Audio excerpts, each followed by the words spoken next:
So I'm still not sure, or we are still not sure, where you all use all these tools, right? Now that you all have come just returned from your training, maybe you are using it in work environment, right? So that we understand. Education side, we are not yet very sure where you use. One use case we already realized is that if you want to send an excuse letter, right? So other use cases we have not still figured out, right? So, but where we can use them, obviously there are plenty of places where you can use them, and in fact, like you already have highlighted, I mean, you have used or mentioned specific tools for various different applications, things like image generation. You have mentioned tools like DALI in your response, so it looks like you are using them, or Midjourney for that matter. And obviously you all are using ChatGPT, the first to put things out, and looks like the most popular among you all as well. BART or Llama and other tools are for mainly for text, but they also have plugins for other generation. DALI is you are using, but I haven't seen the other answers, mainly maybe because all are still not there, and things like tools for maths related thing, there's one called Math GPT. There are several others, and similar things. There are a lot of new tools coming up, like one, for example, from this company called Consensus for what is called Research GPT, right? So, which they claim they have, or the platform or the database has about 200 million academic articles, and that's coming out of that, right? So, there are several other tools, and particularly in our context, those tools might also be useful. And obviously, the idea is there are many tools that are specifically designed or customized for certain applications, things like research or finding research papers and things like that. Whether how good or useful is a different discussion, but looks like that's possible, right? So such tools are also available. So as a overall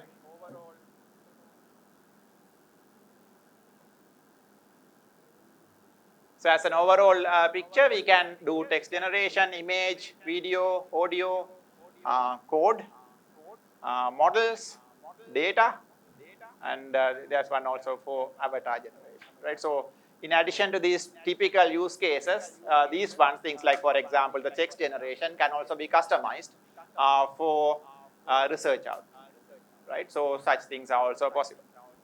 So that is just to give you a glimpse of what are the possibilities and how we can use the best, make the best out of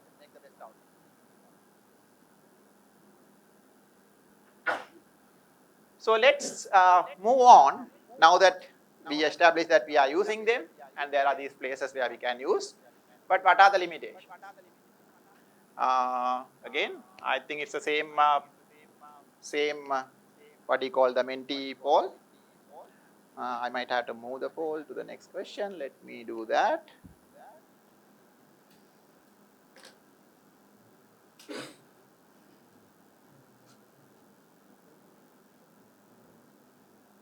Yeah, I just moved.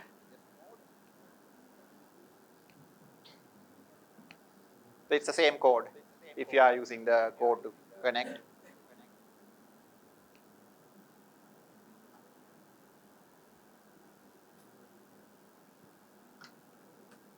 If you think there's no negative at all, you can say nothing.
So that's a more uh, complex set of answers.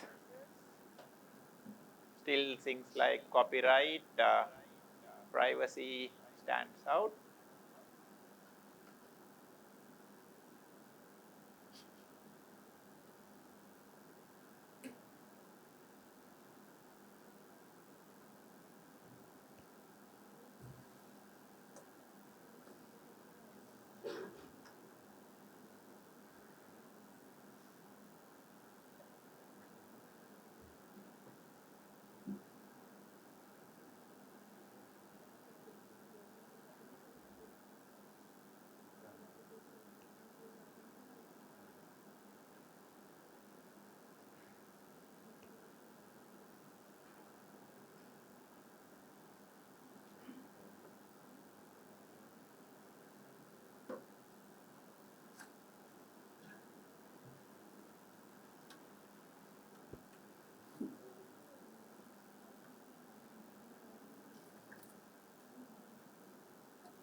Yeah, maybe we can just quickly look at the answers. We have, like I said, copyright, privacy.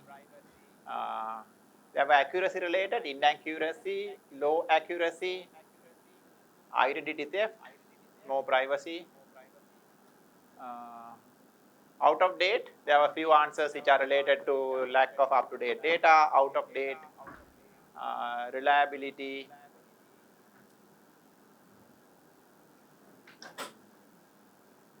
Computational power, uh, someone really thought about that, right? So, which is actually a really good answer, right? So, computational power. So, every time you put a message or a prompt, are you thinking about the computational power that you are wasting, right? So, instead of you writing an answer, right? So, computational power. There's something else I thought interesting. It depends, right?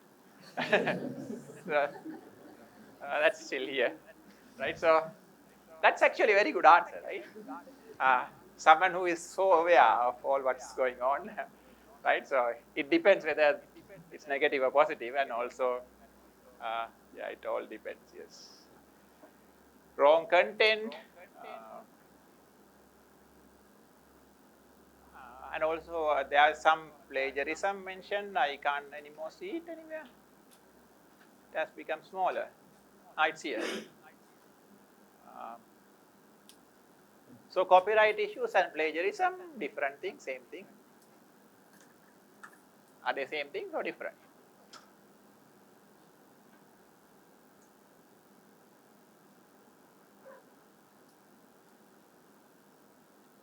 So copyright and plagiarism were defined on a different way earlier, right?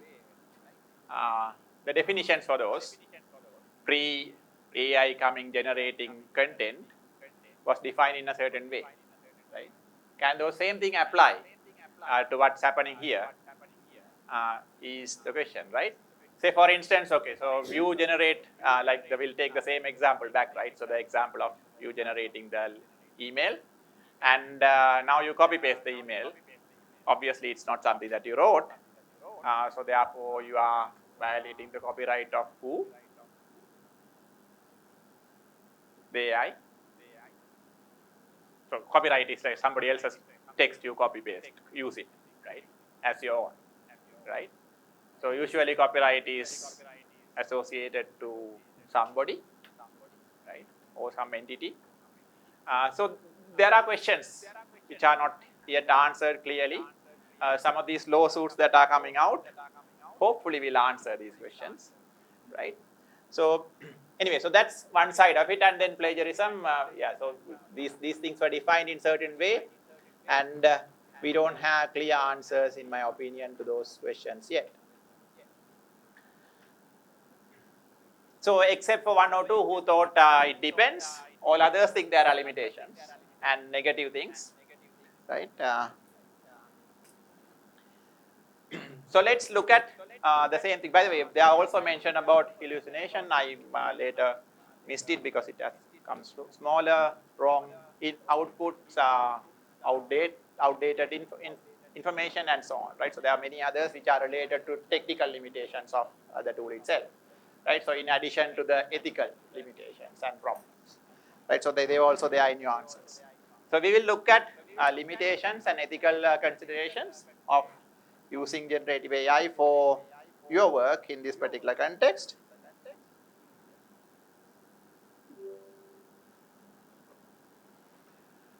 Uh, One, yeah, so this already was mentioned, like lack of logical reasoning. So they don't, whether the tool itself understand what's going on. We think they don't, at least up to now, right? So therefore, that itself is a limitation. We can't trust that it understands what's going on in generating what it wants to generate. So therefore, when you are not, or you are not supposed to use it for producing new content. You can use it for producing new content, but for not for creating new ideas. Right? So content is just the text itself, or image, or things like this. Right? So the definition of new there is just something that doesn't exist earlier in the same form. Right? So that's possible, but idea-wise, or producing solutions to problems, we don't think it can do it, because it needs this high level of problem solving skills, logical thinking skills. That are two items we listed as the graduate profile or the program outcome of this engineering program. Right? So do you know the program outcomes of this engineering program that you are following? Do you know the program outcome? When you finish this program, what will you be? Hopefully, you will all be computer engineers, right? And what does it mean, right? What are the listed attributes that, or how do we see like an engineer in addition to being a person, right? So a person who is ethical, a person in addition to that, all this critical thinking, problem solving, or complex problem solving actually. So those are considered part of your profile, and we believe these things are still not capable of doing. So we had to be aware of, right? So, and then obviously this was another one that was already mentioned, misinformation, right? So it becomes easier to produce misinformation. It's not like it was not there. It's become easier to produce them with like things like what you said about hallucination, right? So it's possible to do it, and therefore it's increasingly we had to be aware of. So the point is, it may go unnoticed because the description or the answer or the text or the image, whatever we generate, might look very real, right? So the more real it looks, the more challenging it's going to become identifying whether it's real or not when it is not. This was already mentioned, data privacy, right? And as you might know, like a couple of days ago, a few days ago, within a week, New York Times coming out and complaining that OpenAI or Microsoft, who is funding OpenAI, and they stole their data. So things like this are problems. So at multiple levels, things like plagiarism, things like copyright, things like protecting data, all that of individuals and also organizations and so on, right? So entities. So those are all concerns, and we are supposed to be aware of those. And obviously, I see that you have already considered those in your answer, at least some of you, right? As you know, they are related to copyright, so related to data privacy, or even there are very popular regulations, one from the Europe, GDPR, but then there are also, even in Sri Lanka, we have our own law. I hope you all are aware of it. Are you? Do you have a data privacy law in Sri Lanka, or Data Protection Act in Sri Lanka? Yes? No? Don't know?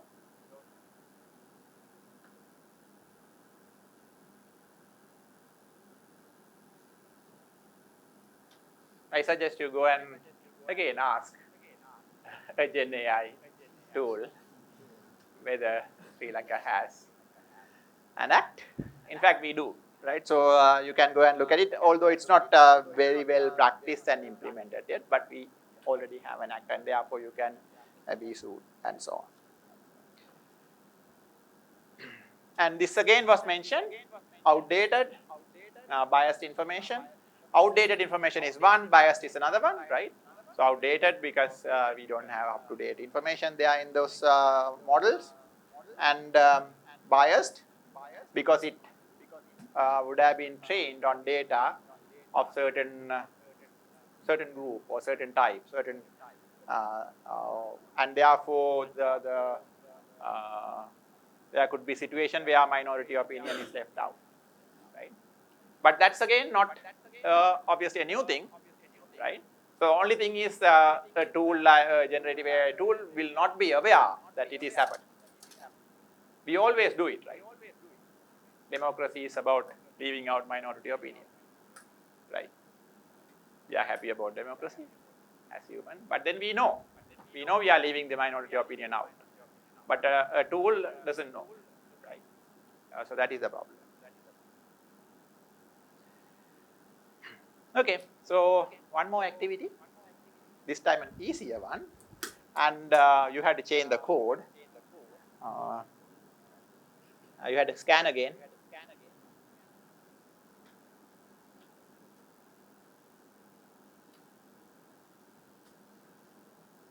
I'll find the code and write it down as well. I hope more will participate on this because it's an easier, you don't have to write, think, or maybe you have to think a little. Anyway.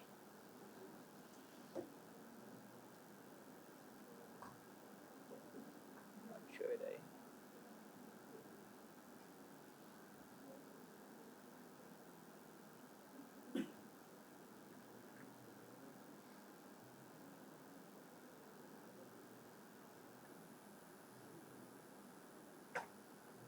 so the new code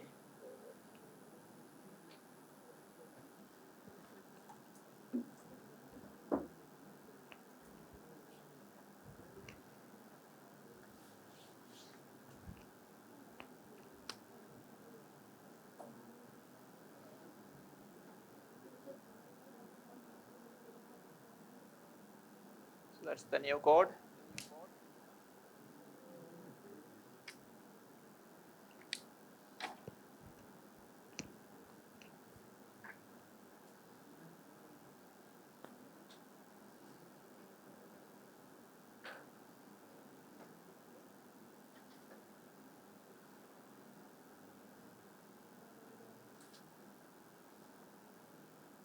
Is it not working?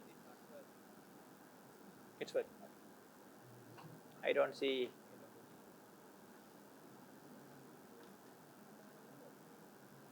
Maybe it takes time for you to read and answer.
Okay, looks like it's stable now. So let me show.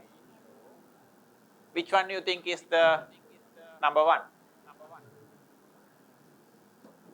Which one is number one? Writing code is number one. Okay. Uh, so you are okay. So this is in the research context. You are going to ask some AI tool to write all your code, right? Okay. Uh, any other answer? Brainstorming. Okay. Anyway, so let me show. Uh, so that's what. So this is like okay. So both of you are sort of minority, right? Uh, so the first answer is summarizing the content. Now the most popular answer. By the way, there's no right answer, wrong answer here, right? So that is the whole idea of doing a poll like this. It is your opinion, right? So I used to summarize the content of a research paper. Second one is brainstorming. Third one is writing code. And fourth one is doing literature or used to write the literature review section of a research paper. And obviously the fifth one goes as use this as human participants in surveys. We don't do a lot of research with such situation here, right? Not like we don't do at all, but we don't do a lot of them, right? So we don't have human participants. Exceptions are there, but generally we don't have such. Item 5 is not very relevant to what we normally do as research here in the final year project, right? But others are all applicable. And you think summarizing content of a research paper is okay to do, and then brainstorming, and it goes like that in that order. But let's take a step back and look at the items that I have identified and how I think or we think. For now, I haven't got anybody else's consent, including your coordinator, right? So I think how uh, we can do the okay, we can use the tool, right? Knowing the capabilities and also obviously the limitations.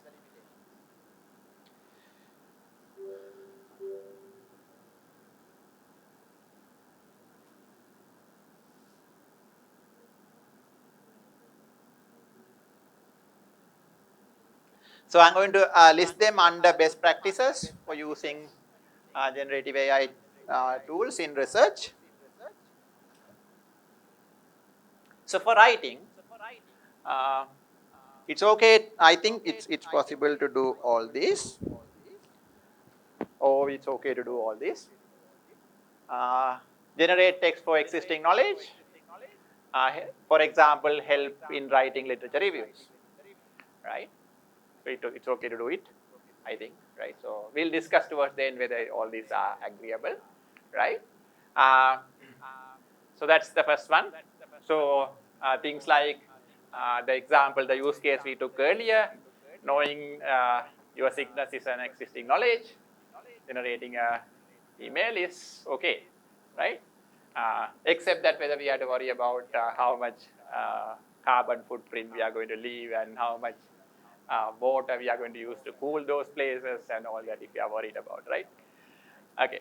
So the next, refine the language and structure of writing. Right? So that was already mentioned. Even I noticed that you have mentioned tools like Quillbot, tools like Grammarly. They all do something in that line for a very long time, actually, even before these things like ChatGPT becoming very popular. So that's still possible. Even now, a generative AI tool can do it. A simple tool like your popular tools like ChatGPT or BART or Bing AI can do it, and therefore that's okay. And obtaining feedback on writing, editorial assistance is possible to do. But these things are okay, but there's a catch, right? What's the catch?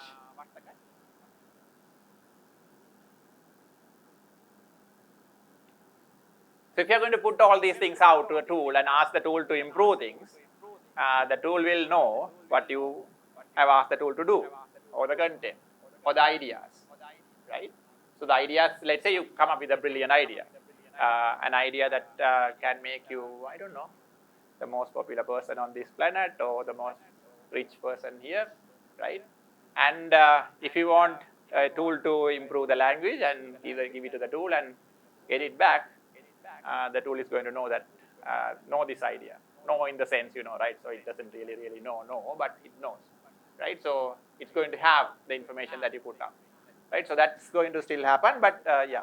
So therefore, existing things, then it's okay. The tool already has the knowledge, right? So it's not something new that you're going to put in there, right? So if you're going to put your own things and in the name of refining language or getting feedback, think about it, right? So before you're doing so, it's your own thing. Therefore, it's up to you, right? If you are going to go and write a blog post about it the next day, then it's okay to give it to a tool to improve it to the previous day, right? But if you are planning on taking a patent and making a lot of money out of it, right? So the next day, then on the previous day, better not ask a tool to improve the language, right? So don't, because we are talking about writing, directly use it for writing papers, particularly the part related to creative contribution, like we already understood or discussed or mentioned. GenAI tools are not good at coming up with its own ideas or solving problems for you, right? We are not there yet. Hopefully at one point, all of you becoming good AI researchers will solve that problem for us, right? So next, first is about writing. Second is about productivity, which includes writing as well, but we took it separately because writing is a very big area. Productivity, things like, which was already highlighted earlier, summarizing papers or generating presentations from research papers. So the research papers, let's say the information is already out there, right? So it's public, or these tools have those information, and therefore it's okay to ask the tool to summarize it and also obviously to prepare a presentation about it. The presentation can be used to share it with others or for you to understand, right? So it's okay. Personalized tutor, which was not specifically mentioned, but that's generally related to education, learning, teaching, learning, no particularly learning. And the next one we already mentioned, brainstorming partner, right? So coming a brainstorming partner, what a partner can do, not like what we can do, where we can discuss about new ideas in a brainstorming.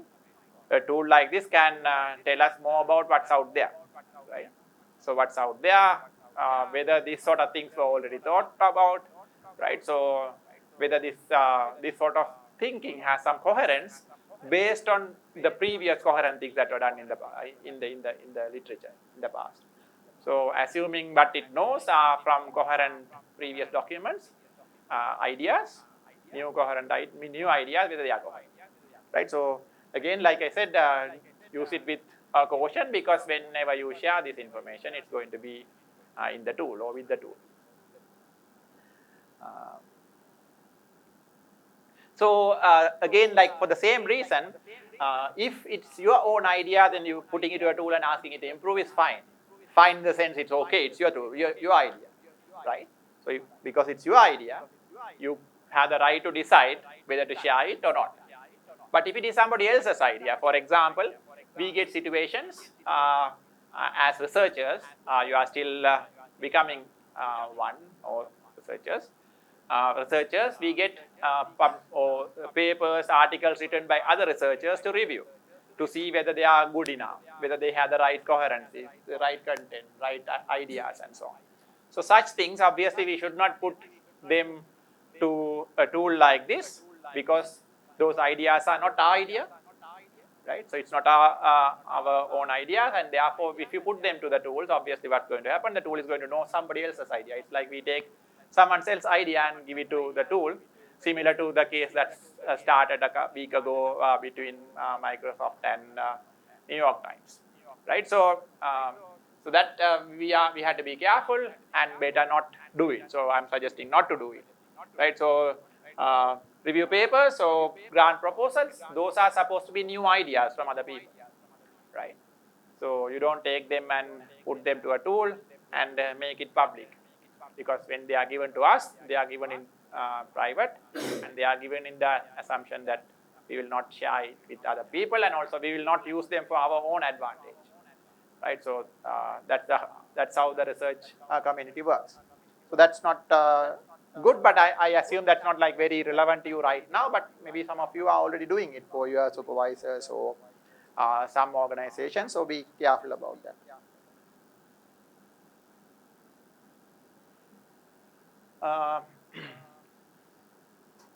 So data generation and analysis. I noticed that one of the things that you have mentioned is generating data somewhere in the previous situation, right? So it's possible to use it for doing all this, including like what you said, writing code, and also obviously translating code between languages, right? In fact, some of you might be aware, like even when you wanted to do the coding competition this time, we had a long discussion about whether we allow generative AI tools such as ChatGPT during the coding competition our student society runs, right? So we finally decided we will let it go as it is. There's no way of stopping it happening, but we make the problem such that it's not easier for those tools to generate answers easily, right? So, but I mean, why I'm bringing that into context is because it's not possible for the tools to generate the best code for the situation that you are in, right? But if what you are doing very similar to what was already done in the past, so instead of asking Stack Overflow, you can ask the Chat Overflows, Stack Overflows AI. That's one, right? What is it called? Anyone? The GenAI tool that is integrated to Chat Stack Overflow. You know Stack Overflow, right? You are looking at me like, what are you talking about? Right? So yeah, you can go and ask it, because if not, what are you going to do? You are going to go and ask Stack Overflow, right? So, or GitHub. I noticed some of you, one of you mentioned about GitHub Copilot, right? So that's okay. And then obviously for data analysis and visualization, so these things, if they are already done enough, and you also can use them for doing it with, obviously with human intervention everywhere possible, or not possible everywhere, right? So for reviewing data, assist in labeling data, right?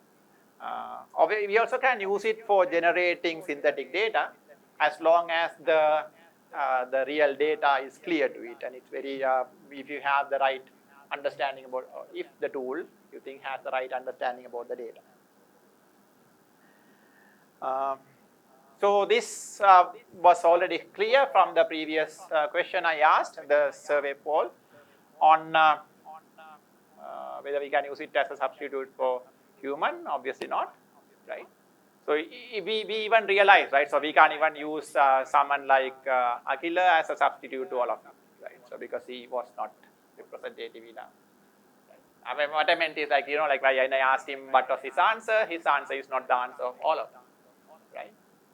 So, so obviously for reasons like that, and also for other ethical reasons, right? So if you are doing a survey among humans, obviously better we be true to that word, right? So we do it among humans, right? So so we don't do that.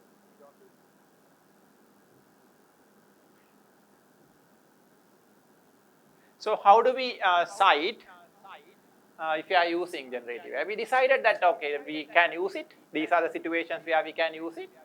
And if we are doing so, how do we cite the usage? Do we cite? Do we accept that we used? Or do we not?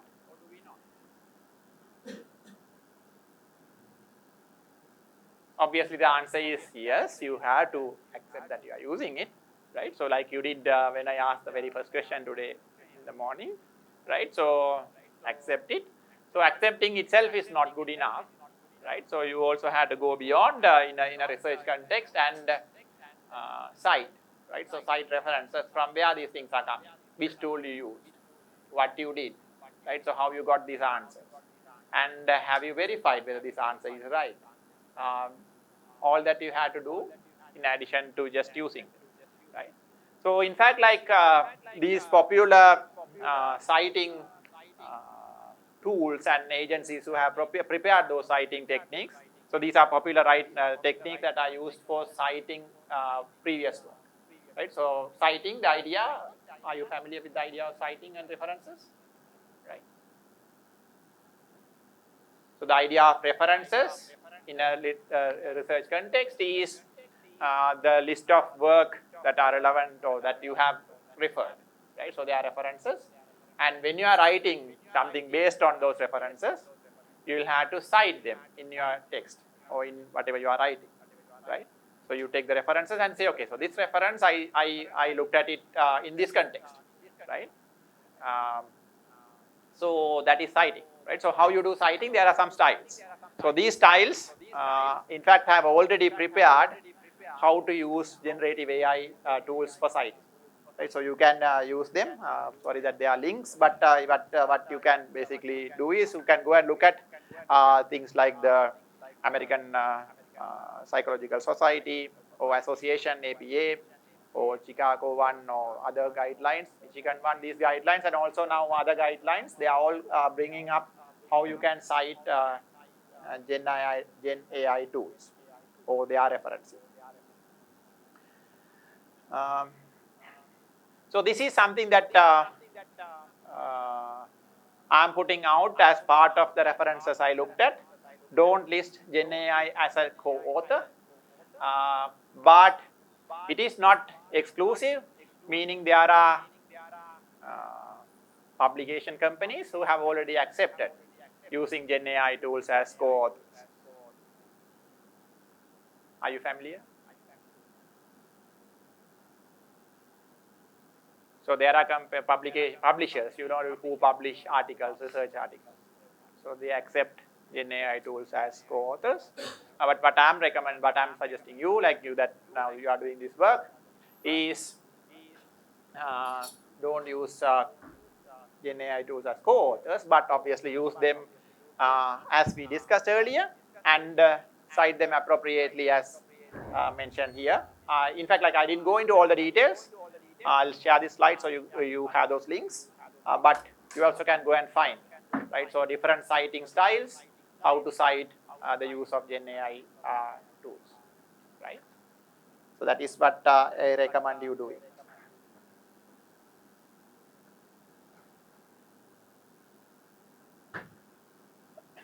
So when you want to use these tools for all your research work, like we discussed, there are a number of questions we want to answer.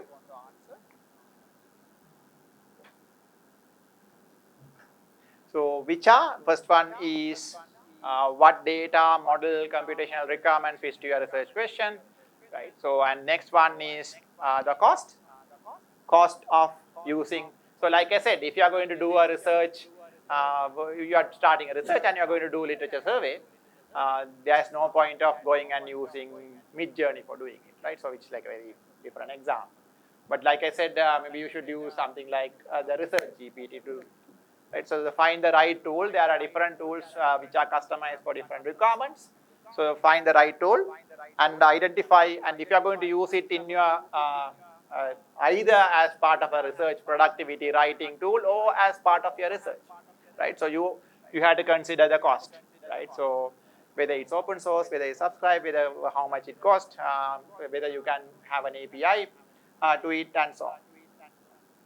In fact, like as you might already know, there are, even if you don't know, these tools provide APIs through which we can obviously do use them within our programs, basically. So we also had to worry about the accuracy and precision of the data generated. Right? So how do you know it? Obviously, you can go and ask it, right?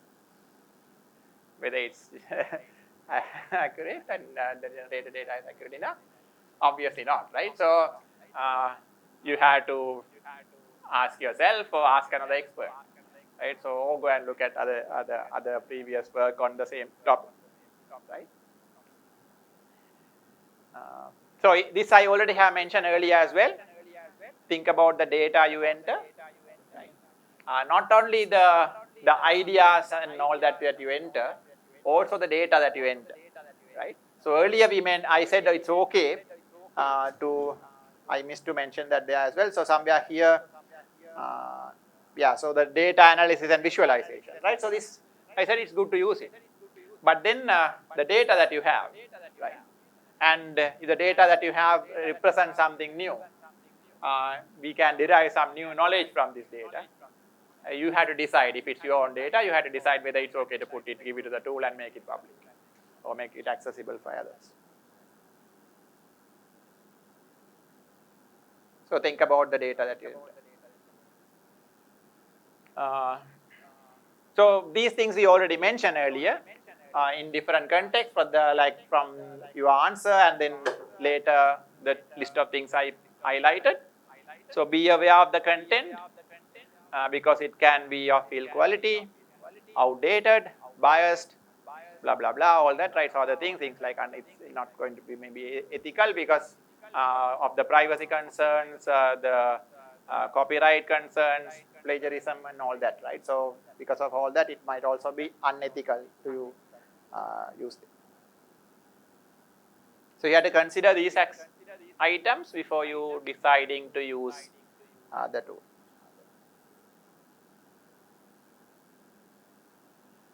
So one more activity, it's on the same Mentimeter wall. Let me just quickly switch to that.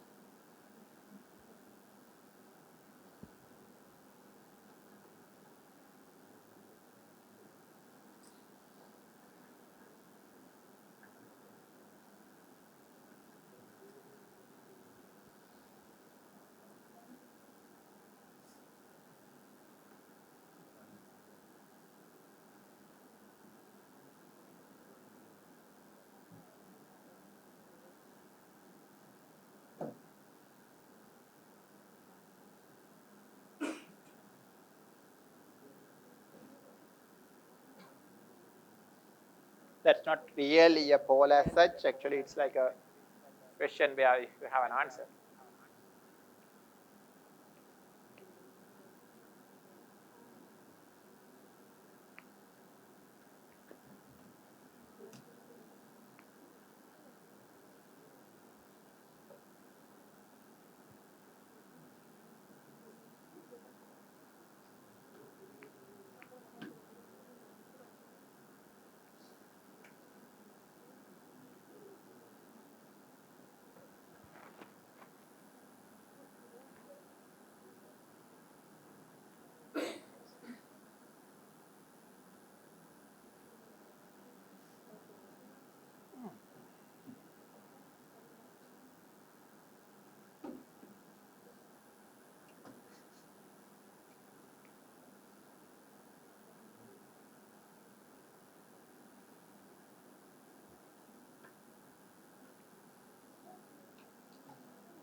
So that's what I got. It seems like two of those answers are clear or clearly wrong. So no one has selected those. But the other two, there's sort of a split. It's very difficult to read it as it is. Let me see whether I can make it larger.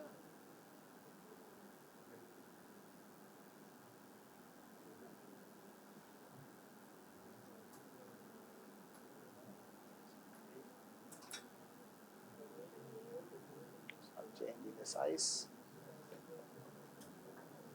Anyway, the answers 1 and 3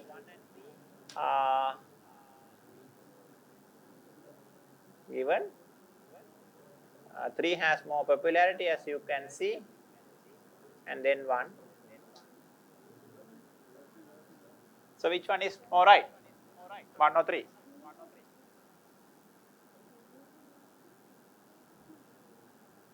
So 2 and 4 we left them out, so no worries. 1 and 3. Those who have selected 1? Those who have selected 1? Why is it not 3? I'll ask like that, right? Why is it not 3? Why is it not 3?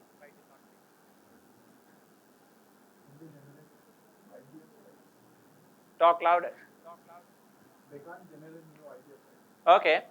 So 3 says generative tools can assist researchers in brainstorming and idea generation.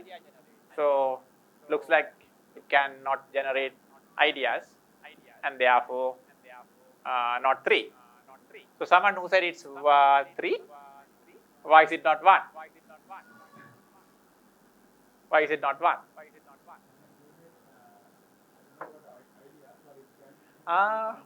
No, you don't have to defend your answer. Say why the other one is wrong. It can generate ideas, and therefore, so you don't have a reason to selecting your one. You excluded everything else, and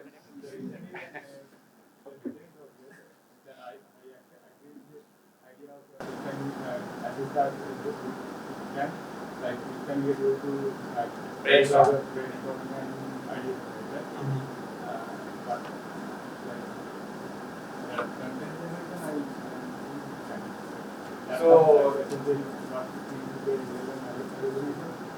So new novel content generation, you think it can do? So okay. So it depends on what. So maybe the confusion is about novel, right? So new content it can generate, and therefore, right, that's right. So there seems to be some ambiguity in the way how this to perform, right? So obviously the first one is novel content. If you take it as new content, then yes, right? So that's why that you get the answer. And idea generation, we are not also thinking about not new idea generation, right? So the new idea is coming from the human part of the brainstorming.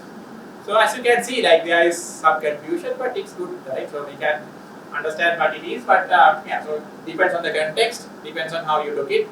Both answers seems to be okay, right? And the justifications are reasonable enough, right? So there's no single right answer for the reason it's confused. See, right? So it's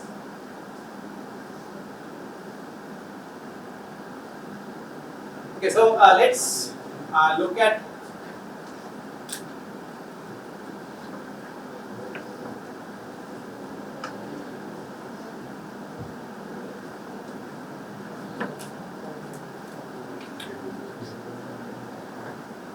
So the policies and regulation related to GenAI.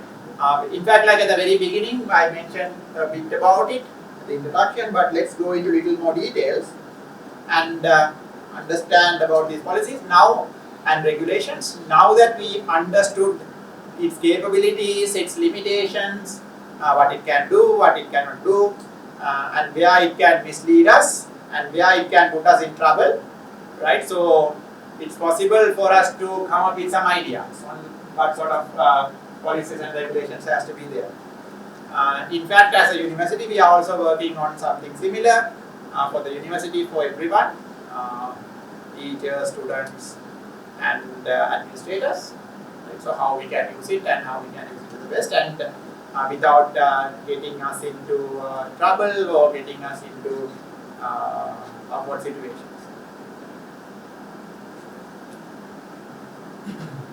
So we are talking about using generative AI, and therefore why we are using it, obviously for effective engagement, right? So whatever we do, it's going to be ultimately how we can use these tools. We can go back to the very first thing I asked about, or I mentioned about, right? So about we being or we using it for the communication between me and you, right? So starting from there, so it's for effective engagement, and at the same time, we also don't want to be unethical. So we want to be ethical, right? So we have to think about something in between the two. While we are engaging effectively, can we also be ethical? Or the engagement can be ethical. Right, so a list of items which are at the higher level. Obviously, we had to go into details and understand each one of them and come up with policies and regulations for those. But overall, we understood protecting data on our slides is something that we had to worry about. So that is why I said, like, if the data owner is you, then you can decide, because it's your data. You can decide what to do. But if it is somebody else, then you have to make sure that you are protected. Right? So because the other person, or you had to ask the other person's consent before you are doing something. Right? So using it in for effective engagement, using health data, you have to be done. Data protection is one, intellectual property is another one. I assume you know the difference between you are doing a course now on intellectual property, right? Or master course, professional practices and something. Right? So I hope you will know soon, if not already, the difference between IP and copyright, what is where and how they are connected. So therefore you also had to worry about. And the next one is the concern we had about, even earlier this came out, that operation. So in fact, we don't really know what's going on behind the scene when some of these things are generated, or all of these things are generated. So therefore we had to, which is not usually the case when somebody does it, like so one of you or one of us does it, we have some reasoning, we have some justification, we see whether it makes sense, we looked at a lot of other aspects before we make the output. Right? So those things, because it's being black box, it is a concern. And obviously those who are doing research in things like explainable AI, right? So anyone doing research projects related to explainable AI? Nobody? Right. So topics like that hopefully will come and help us in the long run on breaking this black box and see what's inside. Right? So why AI produce a result, for what reason? The justification for it and how it works, how it really works. Right? So step by step process of what's going on. Right? So that until then that is also a concern. So we have to be careful about it. So this we already again highlighted, inaccurate data and other ethical concern. Things like although there are protective measures and guardrails, as they call, put around generative AI tools to stop not generating harmful or unethical data or unethical text or images, whatever it generates, but it's not always the case. It's possible to or circumvent such limitation or such guardrails. Therefore, we have to be careful about them as well. So while we have to be careful about the data that we are giving to it to do some processing or effective engagement, we also have to be careful of what it generates. Right, so both sides. So in terms of policies and regulations, things like ChatGPT is very new, right? So in the context of something like the universe or humankind, right? So this is very new. Right, or even in terms of computers, this is very new, right? So, but it has become very popular, right? So and lot of usage. As you know, things like ChatGPT became the fastest growing tech in the short period of time. 100 million users increased very fast, right, within a couple of months. But in terms of things like policies and regulation, there is a lot more to do. Right? So now that we are talking to you all about how you can conduct your final year project, we as a university institution still don't have policy or regulation on it or on overall conduct of such things. So we have policies on things like how you go to an exam, you know, right? So how you conduct an exam, whether how you copy, what is considered copying, what is considered exam violation, things like that, but not yet for things like generating AI tools. So we had to work on those. The things that have already happened, I just have highlighted a few. One, ethics of AI. UNESCO, which is education agency from UN, has put out a document in 2021 on policies and under policies and regulation for ethics, the use of AI. And there is a basic consensus on AI and education that is in fact like pre-ChatGPT age, 2019, further than now. And also recently, UNESCO has come up with the guidance for policymakers on AI and education. In fact, like a number of things that I have taken in this presentation are coming from these documents. Right, so things like the do's and don'ts are coming from these documents. That is not a poll, but just a good question. Which country regulated native AI first out of this four? Don't give me an answer that is not the list, not the USA or the Europe.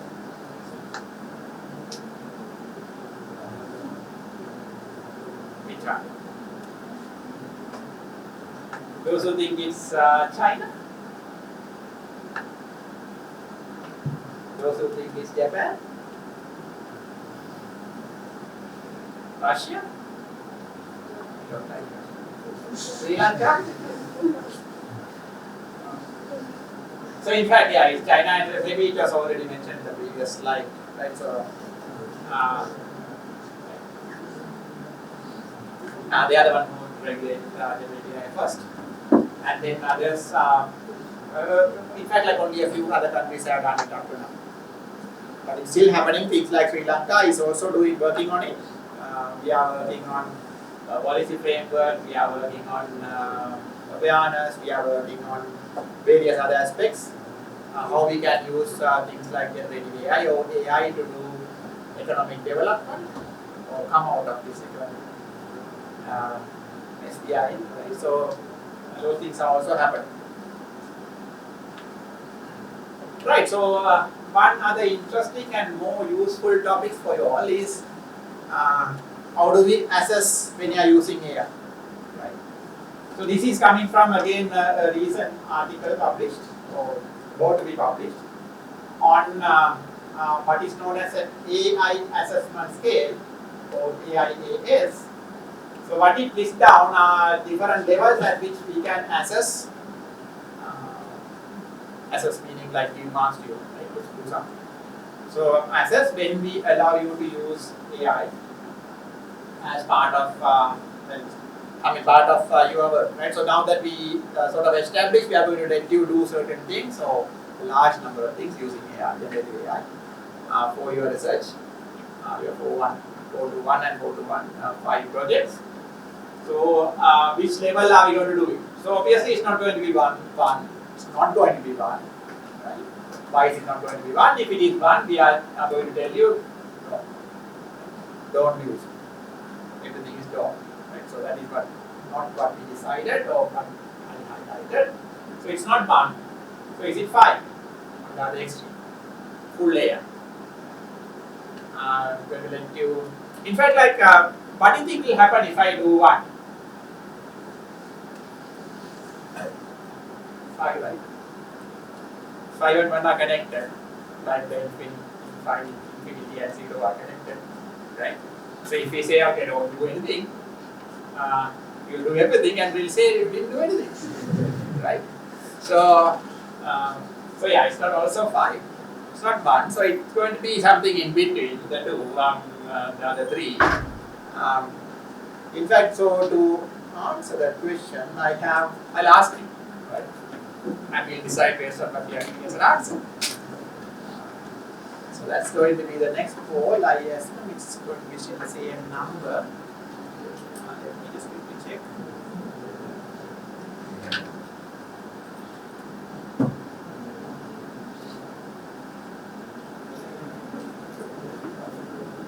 No, it's not the same number. Give me a second. I'll start.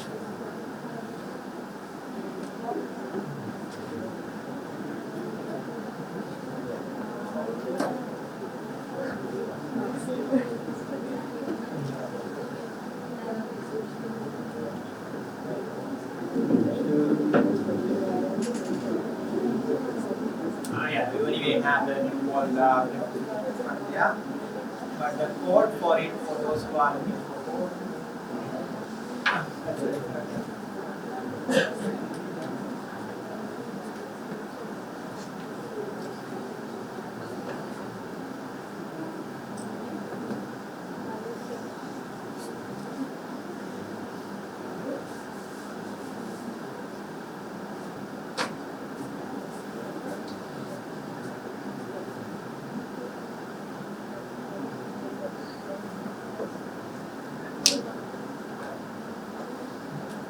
So the question, I'll go back to the question. Now I assume you all have questions.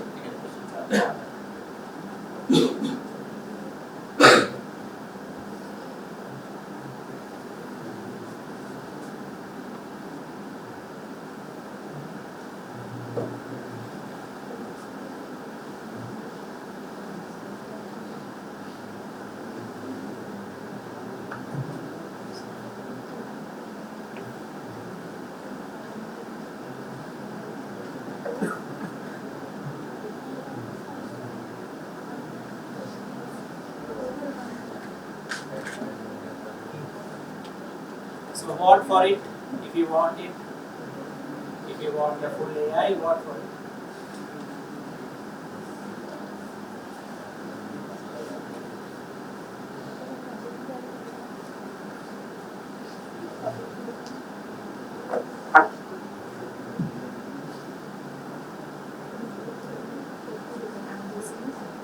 Yeah, just in that.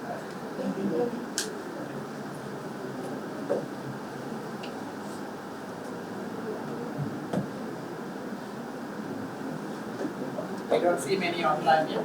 Please log in and scan the code, or the code is there. Menti.com.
Just for the fun of it, I'll tell you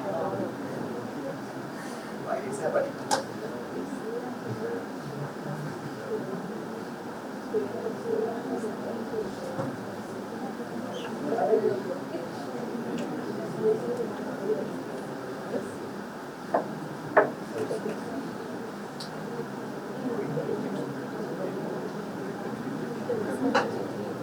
Doesn't look good. Yeah, I asked which level do you believe is suitable. So it's not like what they wish. Yeah, it does it. Hello.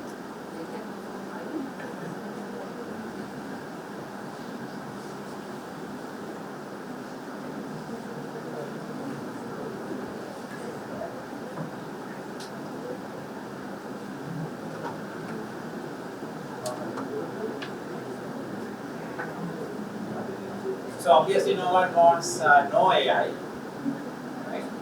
That's obvious. And you all don't want full AI as well. Right? So let me go back to the slides.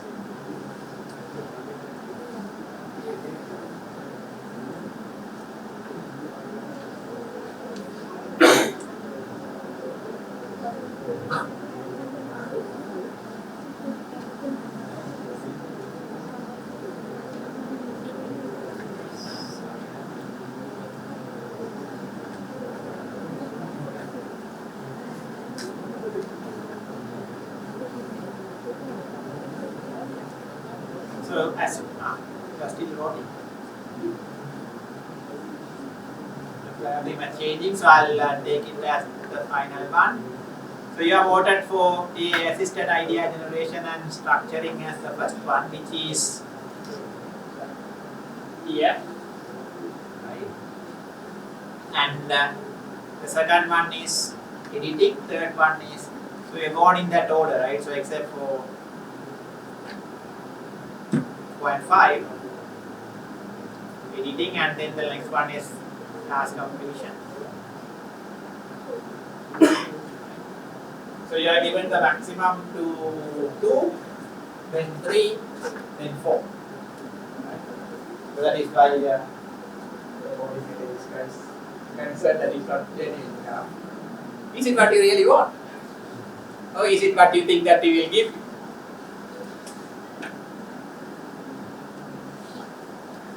Which one? Is it what you want, or is it what you think you will give? What do you want? I already asked the question before that I asked you again. One more time. So it looks like we decided it's not 1 or 5. In fact, like I can sort of find out. So one is obvious, right? So 1 is obviously out. If it is 1, then we would have put one line statement. We would not have this session, right? So so that's easy. 5 I gave an explanation. So if it is if we say 1, it will be really 5, right? So not saying 1, which also means we are not going to allow 5, right? So out of the other 3, so you think we will allow you 2, and therefore you have voted for 2. Is it the case?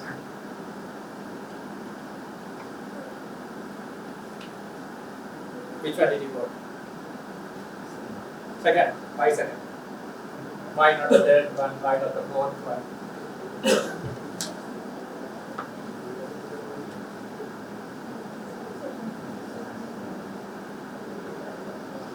Yeah, we need some assistance. So using some assistance is okay. Is it what you will do if you let you use the assistance? 2 or 3? 3 or 3 will use. So then why did you vote for 3? If it is 3, why did you vote for 3? Somebody else? You voted for 3. 3 is good enough. What do you even consider doing 4?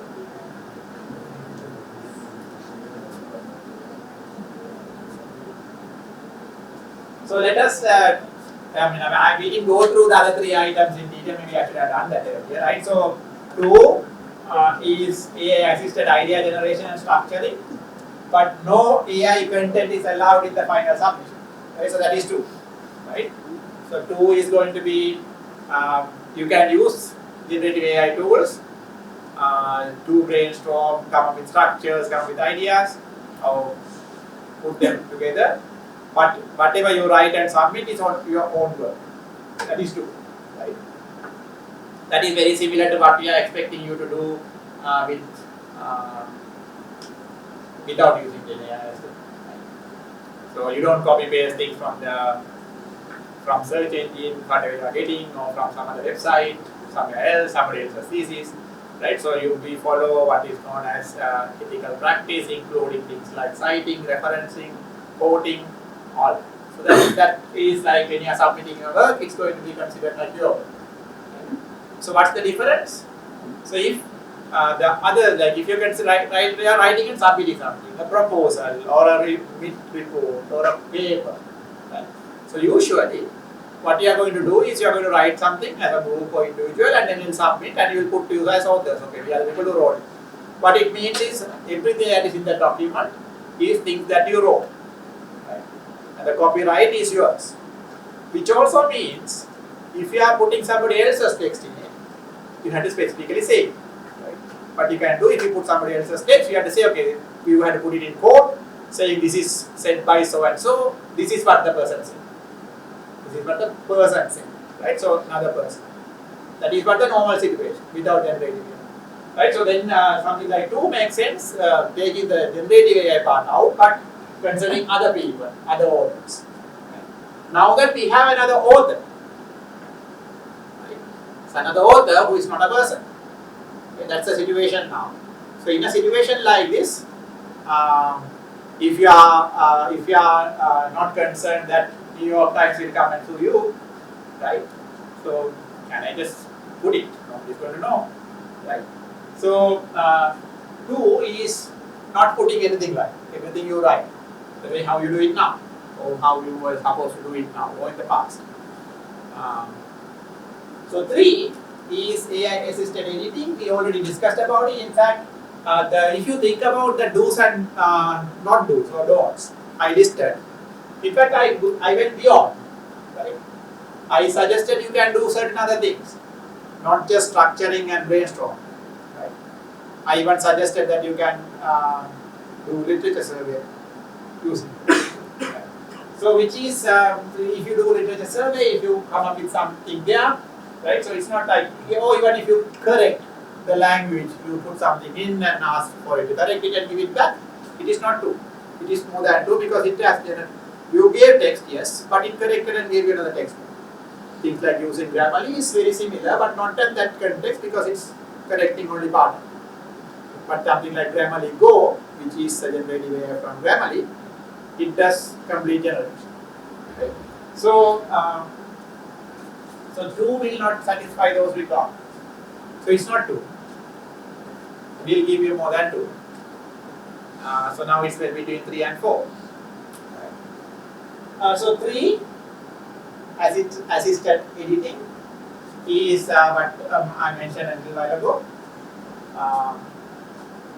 So what it says is AI can be used, but your original work with no AI content must be with no AI content, and AI content must be provided as appendix. Right?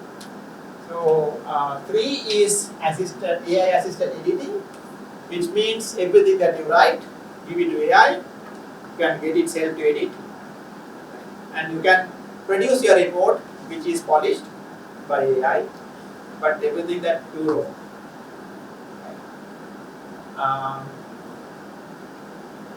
So you can see, right? So AI can be used to make improvements to the clarity or quality of student created work to improve the final output, but no new content can be created using AI. So the second one is nothing, right? So you don't even you don't submit anything that is generated by AI. How it was generated is the problem, right? So the second one, nothing. Third one is you give content, redo it, and that is it. You are allowed to submit. You give everything. So things like the letter I mentioned somebody wrote, or the email you wrote, it's not allowed. In 2, maybe it's not even allowed in 3, right? So 3 again, you didn't give a letter to AI and ask it to make improvements and give it, right? So what you have asked is, say like I'm sick, write a letter, right? Figure out what sickness I have, right? So it depends on what you know about me, right? So that is not 2 and 3. Right? So 3 is again about, okay, I'm sick, I'm blah blah, I'm going to a dentist, I have this and that, and then put all that, and then give it to it because I wrote wrong English, bad English, it corrects it and give it back to me, I submit that. That is 3, right? So is that good enough? You want more, which is 4. So 4, what it talks about is AI task completion, human evaluation, right? So we can use AI to complete tasks, right? But everything that it generates, it creates, you have to check and make sure it is right. Yeah. So that's the fourth one. So AI is used to complete certain elements of the task, with students providing discussion or commentary on the AI generated content. Right? So AI generated content, even if either you can submit it or at least it will be asked, you should have answers, or you should have checked and thought about it. Right? So let's say you are preparing a literature review on a particular topic, AI generated content, but you should have checked, verified, and make sure you understand what's going on, and you should be able to justify whether it's right, the correctness of the content. You take the responsibility. You don't say, okay, so there is this another author. So if it's another author, then you can refer to that author or cite that author. Right? So here it's AI, which we can't trust, and therefore you have to take that responsibility. Right? This level requires, so doing this need a lot of work, additional work for you. So some of your work is outsourced, but then you get new work. Right? So it is similar to what, like for instance, what we are doing. Let's say I'm doing a research project. I employ 2 or 3 of you to do that. Can I go and publish a work saying that it's my work or good? Right? No. Right? We don't do. What do we do? Even because you are just starting, you are learning these things, and therefore we'll also verify, check, talk to you, figure out whether you have done it right. We understand whether what is done is right, not like we need the new researchers to take that responsibility. Right? For obvious reasons, but obviously the tools like ChatGPT or anything else, Research GPT is not as good as you, right? That's something that we understood, right? Therefore, we have so you will use AI to complete specified tasks in your assessment. Any AI created content must be cited, right? So that is the highest level of assessment scale we can allow, right? And the coordinator is nodding, which means yes. So we'll allow up to that level. So by the way, up to this level, right? So if you decide, no, I don't care about any of these things, I'll do everything on my own, go for it, right? So we'll allow up to level 4, but with those comments, right? Say for instance, if you are going up to level 4, you should take that responsibility. You should cite or note everything that you took from AI. Even if you you can say, okay, so this paragraph I did this. You had to give us a table of some information. We figure out how to do, how we are going to do it exactly. You have a plan. No, yeah. So we will tell you how we are going to submit a report. Let's say a report is submitted. At the same time, you'll also tell us answers to those questions, right? So how you used it, where you used it, answers to those questions. That is the which are part, like if you take a 1-page document, these parts I wrote, these parts I took it from here, or I took it from a tool, this is the input I gave, and this is how I produce the output. And I think it's right. You don't just think it's right, for whatever reason. So you don't have to go into all those details, but you should know those details. When you are submitting, you don't have to go into all those details, but you should know all those details. You should be able to defend all the details. So that's what we are going to allow. We are not going to allow 5. So by the way, so even if you are going to say 0 or 1, we'll check whether you have done 5. Right? So that will happen. If you say 0, and if you say 1, be at 1, right? So make sure you are at 1. So the others are sort of obvious. 1 and 2 as well, right? So 2 and 2 we are saying like you are going to claim that you have not done any, you have not submitted any text generated by or any content generated by. So I hope we are clear. We are going to go up. We are going to let you go up to 4 with those comments. These are going to be shared, so you will have those, and we will give guidelines on how you submit your work.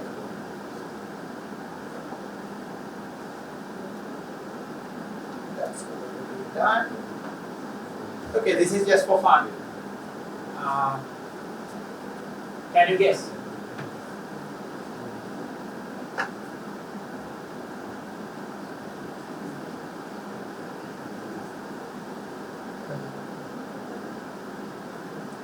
By the way, your age is not there, right? So they are letting you use before those age.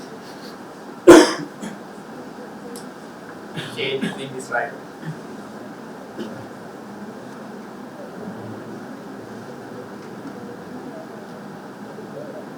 Obviously, a few people sat together and they decided the age. Right? So I don't know whether you can think of the same age. But I'm asking you to just guess based on what you think about students.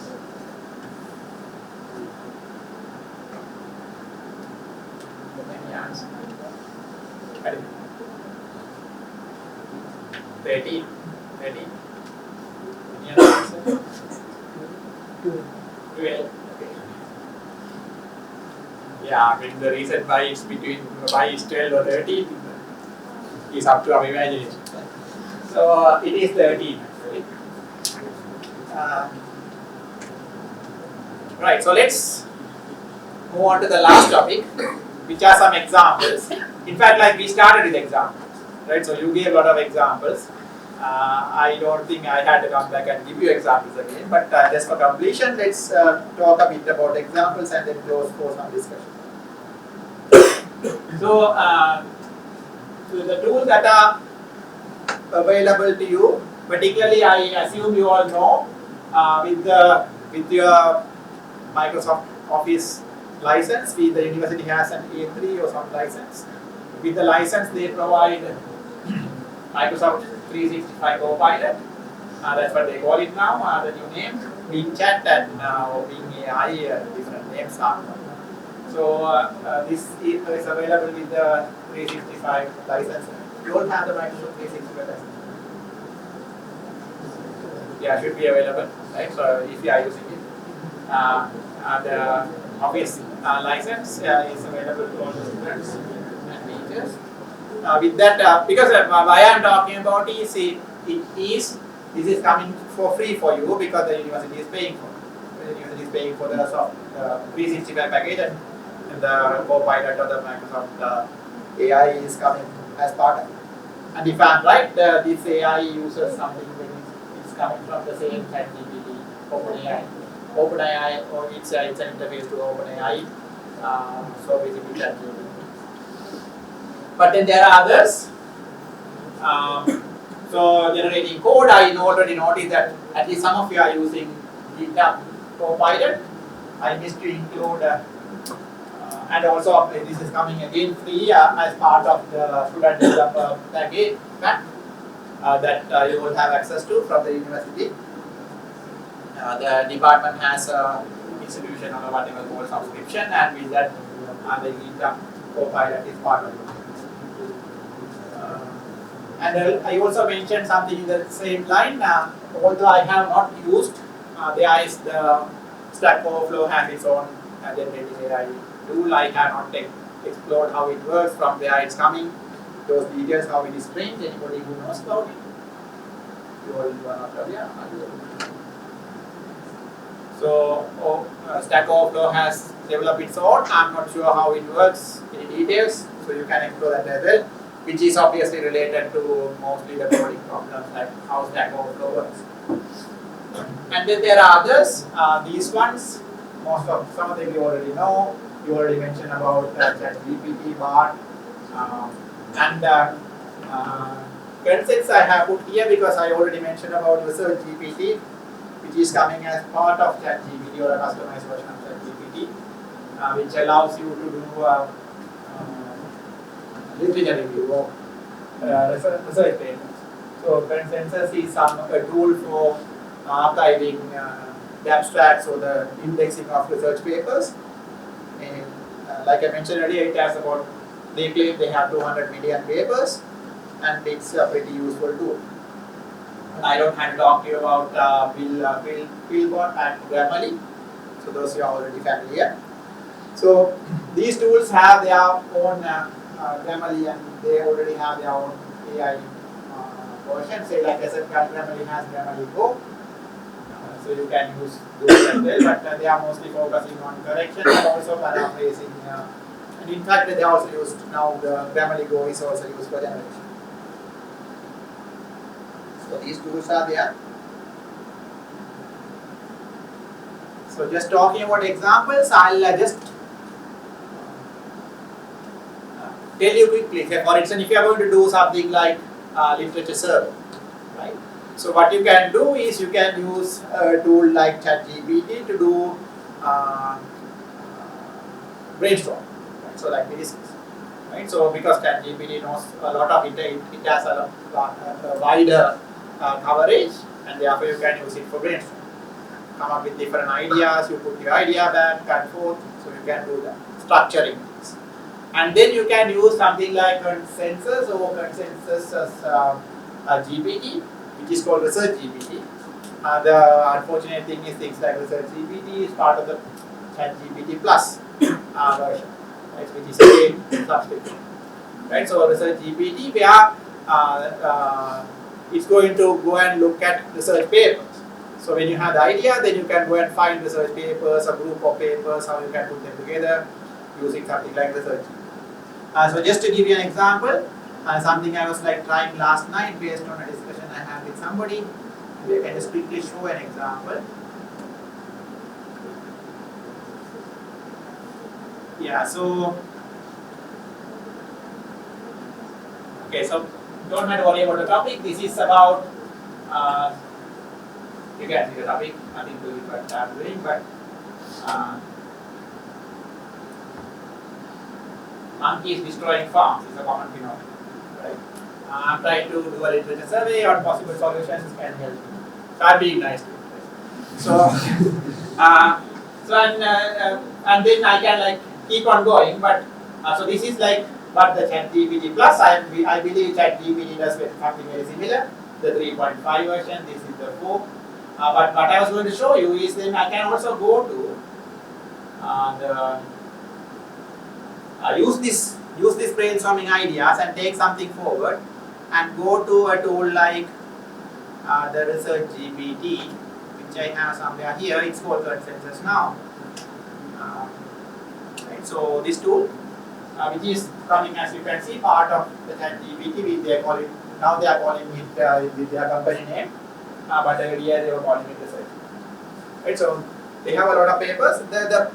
As you might already know, like if you are just going to use ChatGPT to go further and ask for references, previous papers, it can start helping.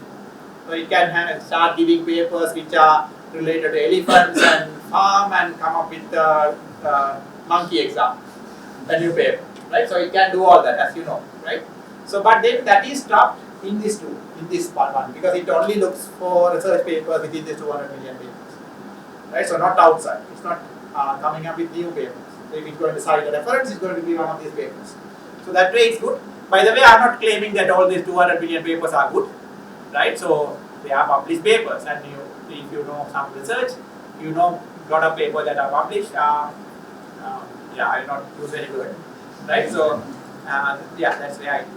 So after doing it, let me just show you what it comes up. Right, so with little more brainstorming, it comes up with papers like this. These are all real papers, same topic, right? So it identified, in fact, like I can go further. These are rounds of different things.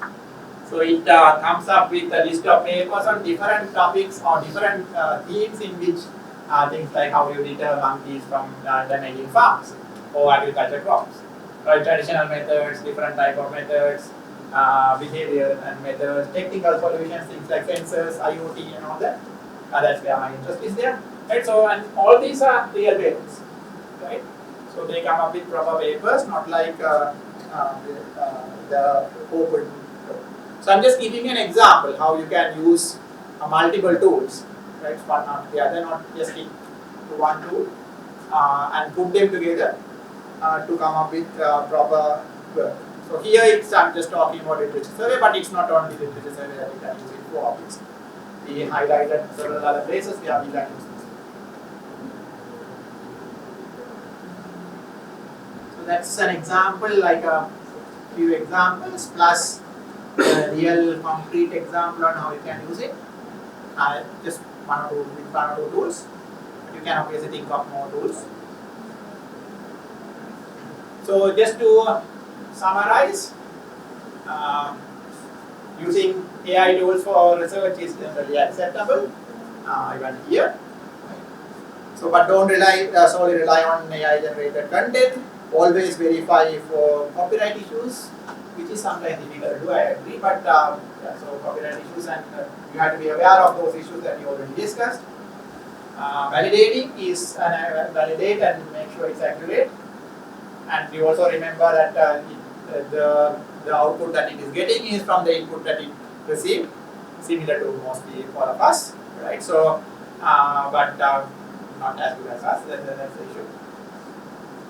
So make sure that you follow all what we discussed and be cautious about it, and let us stick to the level 4 of assessment, where we'll allow you to use it with justification, verification, and your intervention every step of the way.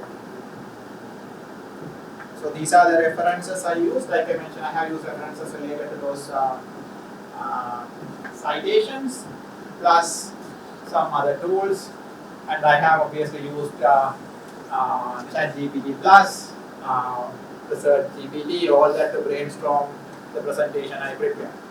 And the presentations I will prepare by 2 former students. Right, so, yeah. So that's all I have. And just the last call, you can answer that first, and then we have about 10 minutes to get any discussion.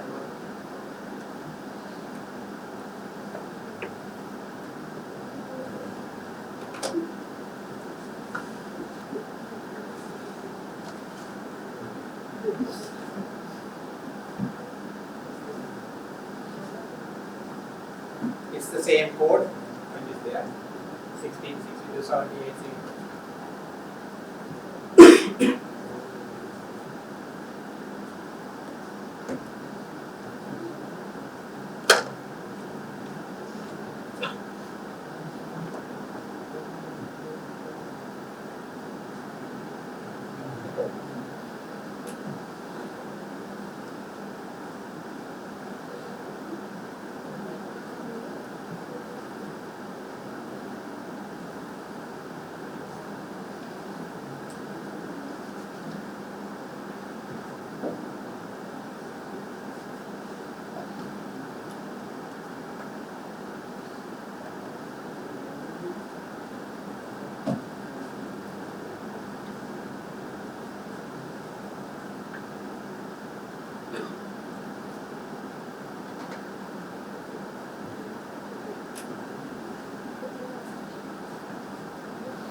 Right, so that's all from me, and thank you. Any open questions?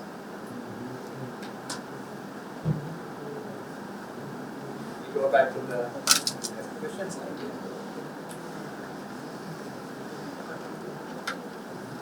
We have 5 minutes, or maybe 10 minutes to answer questions. Any questions, comments?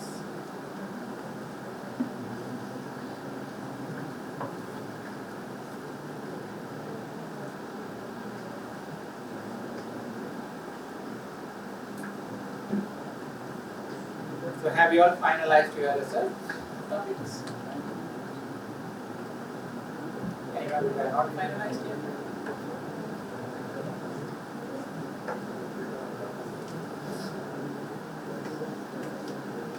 Have you finished your research? Using all the ready. In fact, like just to now that you are not talking, just to make a discussion, why do you think that we are allowing you to do it? Although you are thinking we'll stop at 2, we are allowing you up to 4. Why? Why? The very first reason I already highlighted. Right? The very first reason is we can't stop. Right? What are the other reasons?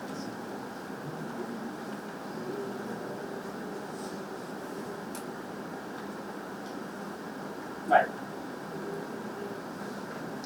No idea? Why are we letting you do more than 2? Up to 4.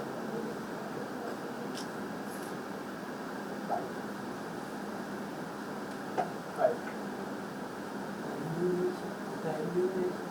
Time duration, meaning? 7 weeks. We had 7 weeks all the time, right? So for the last 15 years.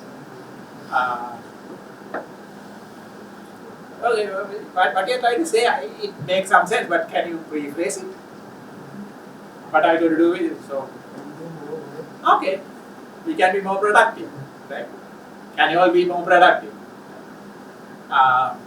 So we deciding to let you do all this, use the tools. Obviously, tools are there to use as long as you use them properly, right? So that's the idea. Is we expect when you have better tools, you do more productive work, right? So we obviously expect you all to do more productive work, more than what it has been in the past, or it was in the past, right? So more productive work is good for everybody, right? Hopefully. Except for the one person who said it depends. Right? So when I asked a question like whether about ethical issues, whether there are limitations, I got one answer, it says it depends. The perfect answer. It's my answer. Yeah. Somebody following you finally.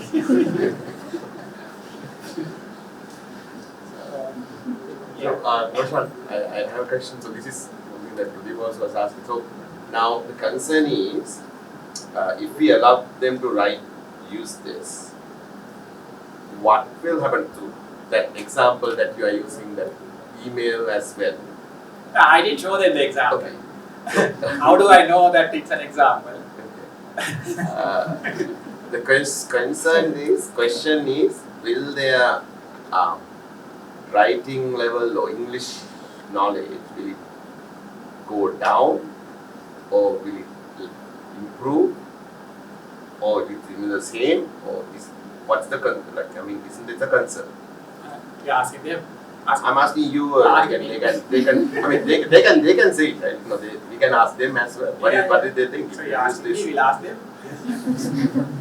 So what do you think? I hope you got the question. We let you all use all this. Will it improve your capability? It looks like we wanted you to improve the productivity, right? Overall productivity, which is the outcome. Not, by the way, so the outcome for you all is you all, right? For us is you all, right? That is, I asked you earlier about like whether you know about this degree program, the outcome and so on, right? So producing you right? You the right way. That is our outcome. But then for you, now we are talking about this research project. For the project, the productivity we want it to be. So that is what the second answer. Like the first one is yeah, we can't stop you. The second one is yes, improving the productivity. So while improving productivity, can you also, what is going to happen to your capabilities? Sort of a thing is what you ask. So what the question asks is what's going to happen to your capabilities? Is it going to remain the same, or is it going to reduce, or is it going to improve?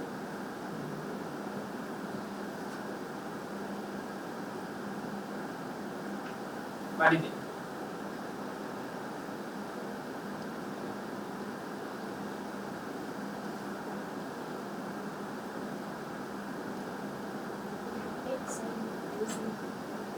Okay, so it depends on using it properly. See, the defense answer is coming a lot down.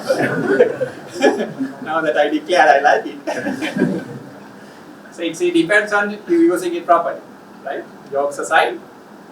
So yeah, in fact, like that's the whole idea of me opting to like this 4 as well, right? So 4 is don't just produce things and in the name of productivity, don't produce all garbage, right? One is that, and don't become garbage also, right? So can you, while improving productivity, can you improve yourself, learn from what it is doing? So it looks like it can do certain things better, right? Things like the language structure, it looks like it can do better. We should agree, right? So that is why we are paying and using tools like grammar, right? Because we know like we are not really good at it. Even if you are good at it, you don't have enough time to think about it and write it properly, right? So, but are we going to just let Emily to take care of our grammar and forget about how to write, talk, all that completely? Or are we going to still learn those? Right? So they are all connected, right? Things like you go and talk to people. If not, then we had to put a chat GPT here to talk to you all, right? So I'll not know how to talk because I'm going to use grammar to construct language. So obviously we had to improve. So we had to use the tools correctly. That is the main reason why I wanted to also stop at do at 4, where you take that responsibility of knowing what's going on, learning what's happening, right? And what is in it, the content that is in it, you take the responsibility. Agree? Not agree? So, but then take that responsibility, please. Right? So that's one of the reasons why so how do I know? So like I told you all through your app, tell me if you are not coming. So I got several emails, a number of emails, let's say 5 or 6. So one of those emails said, sick. Was it, I'm sick and blah blah blah. Therefore I am not going to come to the session within bracket course code. It says course code, right? Course code, close bracket and blah blah blah. Right? So read it before saying, right? So that's how I know. Like if not, I don't have to know and yours, right? So as long as you read it back and put the course code there, or ask the tool to put it, right? So one of the two, then it works. Yeah, so just take the responsibility when you are writing a letter, write an email, 3 lines. But if you are going to ask you to write a report, 30 pages, hopefully they are not asking, but then let's say we ask for a 40-page report, I'm going to be lazy. Right? Make sure everything is, you take the responsibility of everything that you do there and justify why it is. And learn, right? So the whole and the next thing is, so why we are doing this course here is for you to develop that capability, the capacity of becoming a researcher, right?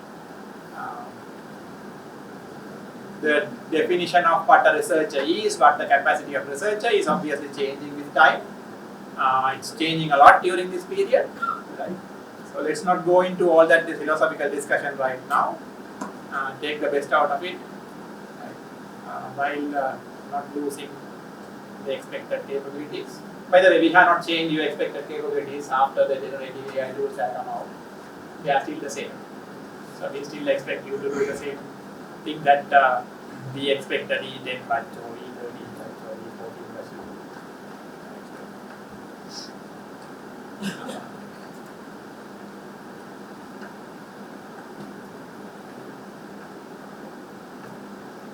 Okay, so that's all. Yeah.